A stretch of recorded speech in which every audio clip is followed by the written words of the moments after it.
Hello and welcome. As always, welcome everybody. I'm KJ. This is Swali coming to you not live from rural Australia in my hammer barn chair. Hammer barn? Yeah, that's the one. That's yeah. the one. You're listening to UnMaddening. We're a little mad and we're trying to rectify that. We are unpacking the madness of society, one crazy word at a time. And just the one at a time, not multiple? No. Today's word is kind of crazy though. You'll see. The word of the day is Apophenia. Can you spell it?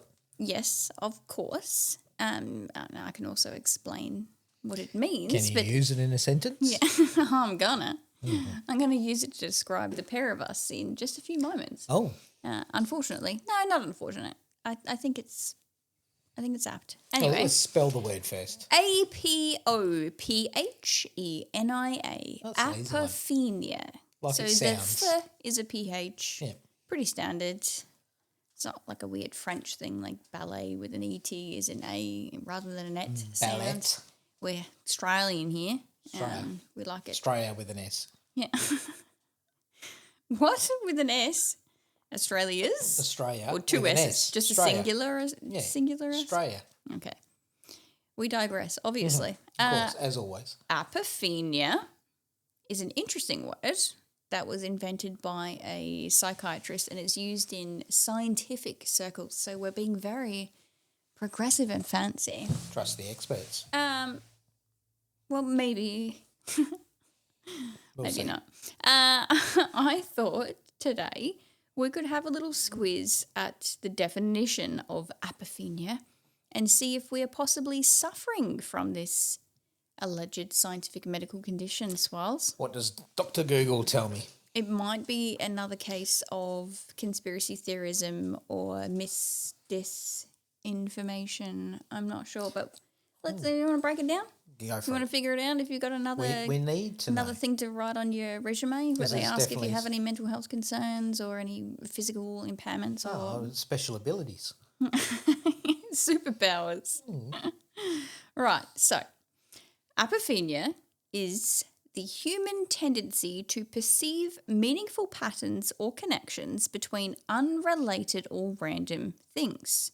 The term was coined by psychiatrist Klaus Conrad in 1958 to describe this phenomenon in individuals with psychotic disorders, but it is also a normal cognitive process found in the general population. So you're not necessarily, according to Klaus, you're not suffering from a psychotic disorder if you experience these feelings. Mm-hmm. So thanks for confirming that. Appreciate that, Dr. Conrad. While helpful for survival in some instances, it can lead to false beliefs, superstitions, and is a characteristic of more extreme conditions like paranoia and schizophrenia. Right. Well, schizophrenia is a long way from paranoia. Well, yes, but they're interrelated in the medical world of your what is he? He's a psychiatrist, yeah. So they're like the best friends, those two conditions. Yeah. You can be one or the other. You're knocking on the door, surely. I don't know. I'm really sorry if you if you suffer from either of these things and I've offended anyone. I don't think the paranoia aspect is an issue for us because we definitely took the red pill. So I don't feel like when we're looking at things and feeling paranoid about it, we're like incorrectly paranoid, let's Unjustified paranoia. Thank you. Yes. No, it's not a lack of justification. It's just like not believing the mainstream nonsense. Well, I see patterns in certain groups of people that possess some crazy behaviours. So I might actually be suffering here. If we keep looking at it, I think you'll find that perhaps we both are, Swells. Key aspects of apophenia are pattern recognition. I love patterns. Love them so much. I have to make everything ordered. Our brains are naturally wired to find patterns and order out of chaos, which can be a useful survival mechanism.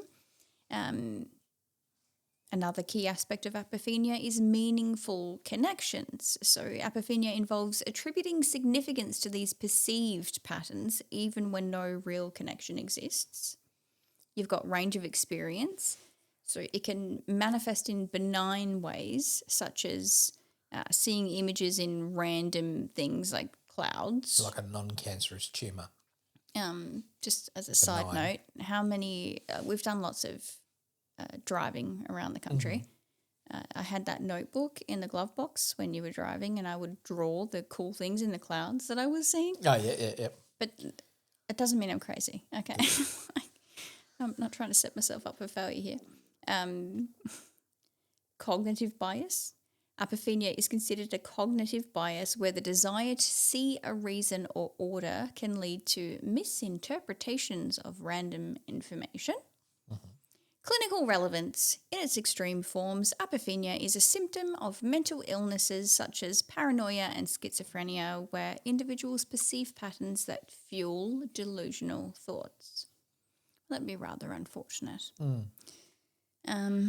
right, if you're still a bit lost, because it's a bit of a wackadoodle word, right? Like, we don't want you to be expecting just regular words here at UnMaddening. Sometimes we're going to throw you a curveball. Jinx. Oh, is that we've seen a pattern going on there? Maybe.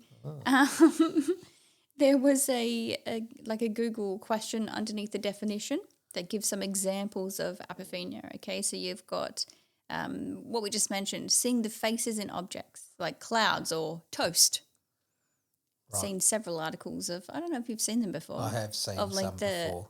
The face of Jesus is in my toast. Or the Mary in there. Yeah. God, you're right. It's actually usually more the Mary ones that people say. Like, the face of Mary.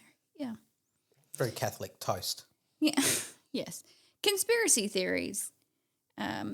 Gambler's fallacy and interpreting random events as signs or lucky streaks. It's a normal human tendency to perceive patterns, but it can lead to misinterpretations or harmful beliefs when taken to extremes. I would agree with that. Like, if you take anything to an extreme, you're being extreme, aren't you? But also saying that, if you're being optimistic or positive, does that mean that you have these kind of apophenia tendencies? In what way? Well, like what you were saying there, seeing like things seeing or signs trying to, Well, yeah, but that's kind of more like a mindset, right? Like, if you're seeing things and your viewpoint is, I am going to be positive about my circumstances because I'm so blessed that I exist and I'm going to enjoy my existence rather than just being a negative Nancy about it. I don't think that's a tendency of apophenia. Rather, I hope it would be labels a are one decision. of those things, and they're easy. Everyone looks for a label nowadays. Yeah, I mean, just slap a Band-Aid on it. She'd be right, Dr. mate. Google that and let's find a label for it. Yeah, there's plenty. Urban Dictionary definition. There wasn't actually like a standalone definition there. However, there was a definition for persecution complex that had a reference to apophenia. And the definition of persecution complex, according to the Urban Dictionary, reads as follows. In mental illness, it is a delusion where the person suffering believes there is a grand conspiracy that specifically targets them or individuals like them, akin to gang stalking. This conspiracy supposedly is trying to make their life miserable, and everything that goes wrong in life is caused by this mysterious group. Sometimes it's the government, celebrities, or just random people. And it says in brackets, see apophenia. But interestingly enough, the access to the definition for apophenia didn't exist, which is, I suppose, based on that definition prior for, what was it called? Persecution complex. It's probably the celebrities are out to get us. So they've deliberately put that there. I took that the other way. I was like, no, definitely don't have apophenia now. Is because I looked at it that way, like with all the let's call it what it is, all the snowflakes out there and those people that like to be upset and everyone's against me and everyone's targeting me. Yeah. And I thought, I'm definitely not letting on the left side of things there. I like to stick with what's right. So go left or do what's right. Funny that. Current news, okay. So there's this apopheniac, I guess, trait of the misinterpretation of data. I had a little look at what the biggest misinterpretation of data in world news is on the date of you Googleizing, which was just the other day. Give it a crack yourself. This is what you listen to. Go on. No.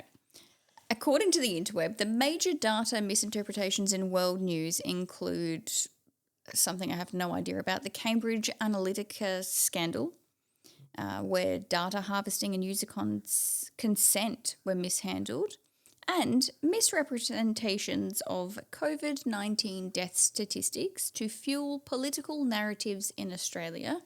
We cannot even get into that. Other instances... That's another episode or another series. That's another platform where you're actually allowed to say things without hurting people's feelings. Well done. Other instances involve the misinterpretation of scientific research, like the MMR vaccine case, and the misreading of large data sets, such as Elon Musk's incorrect claims about the Social Security database. These cases highlight a pattern of data being misused or misunderstood, often with significant societal or political consequences. Let's just remember here, Swells, this is literally a Google search of biggest misinterpretations of data in world news. That's what spat back out at you. That you're crazy if you think data harvesting doesn't exist. Oh. You're crazy if you think that death statistics were manipulated for making money for the pharmaceutical companies, etc. It just continues on and on and on. So it effectively solves it. Yeah, I'm on the apophenia spectrum. We are both. Yes, you are. We're both suffering from apophenia, and we are also conspiracy theorists.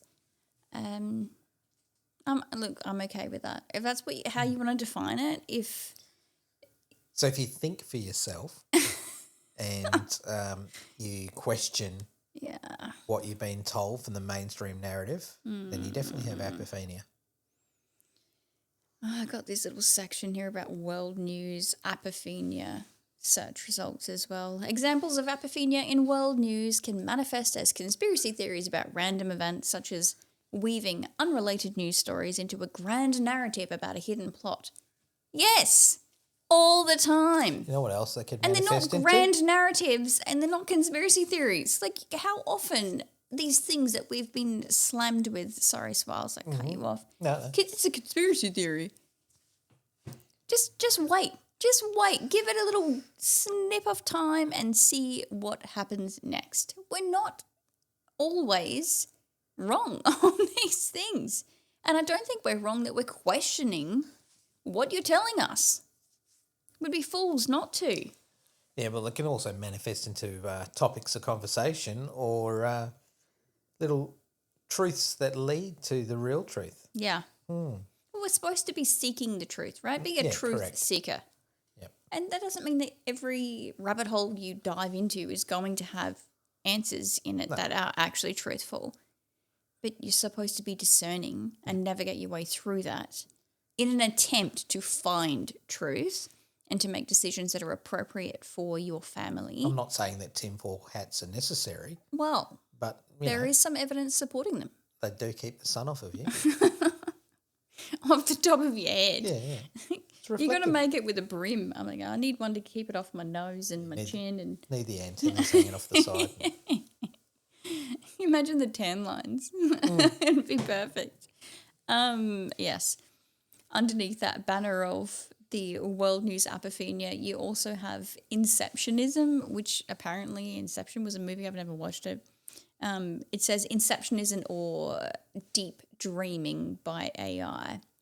AI systems can see, finger quote, see patterns in pure noise generating images of eyes and other objects in seemingly random data, a form of apophenia in machine perception.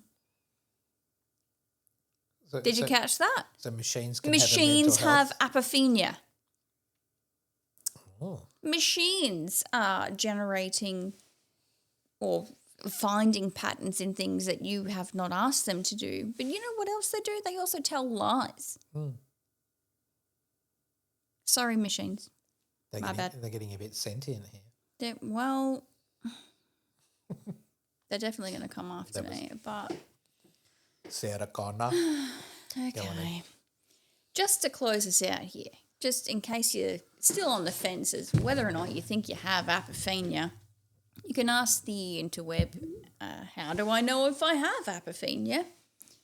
An example of is any time you make connections that don't exist, find patterns where there are none, or assign meaning without clear evidence, you may be engaging in apophenia. That's very funny. Find patterns that don't exist, and who decides that they don't exist? If you found it, then it exists. It's so condescending, right? Who tells you? Who stipulates these guidelines? Yeah.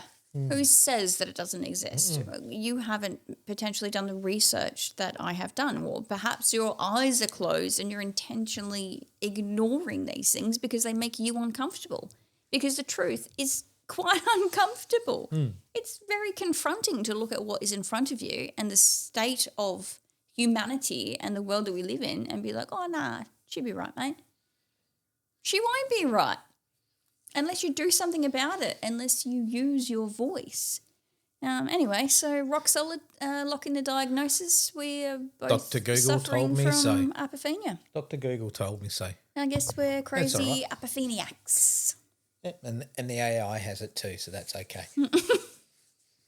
That's Everyone very trusts the concerning. Like, that is hectic that it actually comes up with the fact that your computer-generated AI systems suffer from something similar where they're finding patterns that didn't exist. All the TVs are going to go crazy. Yeah. Well, or maybe it'll go in like a really cool direction where the AI is able to see all these quote-unquote conspiracy theories and then like let us know, like give us a heads up. Oh, I found one you haven't found yet. I'll be like, sweet, thanks. What does ChatGPT say? Oh. Go on then. Vintage culture appreciation Where are we today. Because we're speaking about patterns that don't exist, except they do, like they proper do. If you look long enough, magic eye books. Do you remember the magic eye books? Oh, yes. You've got to stare at the dots and it blurs away. The dots. It's like the center of the page. Look at the middle of the page, focus your eyes, cross your eyes a bit, looking beyond your nose, and then something magical appears. It wasn't there before, but you spent a little bit of time looking at it, and you were patient, and you did your research. And what pops out of the page? I don't know, like a dolphin or... Magic eye tricks. I was never ever any good at them. No? I was shocking at them. I did all right with them, but you're a bit more impatient than I am. Yeah. But and I mean, I also when I got really one, I have was to so win. excited I could see it. Know. So excited I could see it. And then turn the page. No, give up. Get rid of that book. That's a silly book. Not interested in that book. They're really good. I might see if really I can good. find some on the op shop or something. See if I can find a couple of on magic the old eyes. interweb. Nah. On the line. I mean, maybe on the eBay, maybe on the online eBay. On the line. You might find some on the line. But yeah, I think they're fantastic and very relevant to apophenia because seriously, you can tell me I'm a conspiracy theorist all day long. It doesn't actually make me feel bad. I like it. That's great that that's what you think because it means that I'm not just taking whatever the general consensus narrative is and running with it. Maybe I'm going to magic eye that, stop, actually assess it. Stare at it for a while. Stare at it for a while. See what presents itself. Don't just believe whatever somebody tells you. It's not that image on the page. Look longer. There is always more to the story, and it's just below the surface. Thank you, Magic Eye. Just a bunch of dots. Depends on your viewpoint. Spend some time. Assess the situation. Indeed they do. On that note, Swirls, that was fun. As always. Thanks for listening. We'll catch you next time. Until then, God bless and peace out.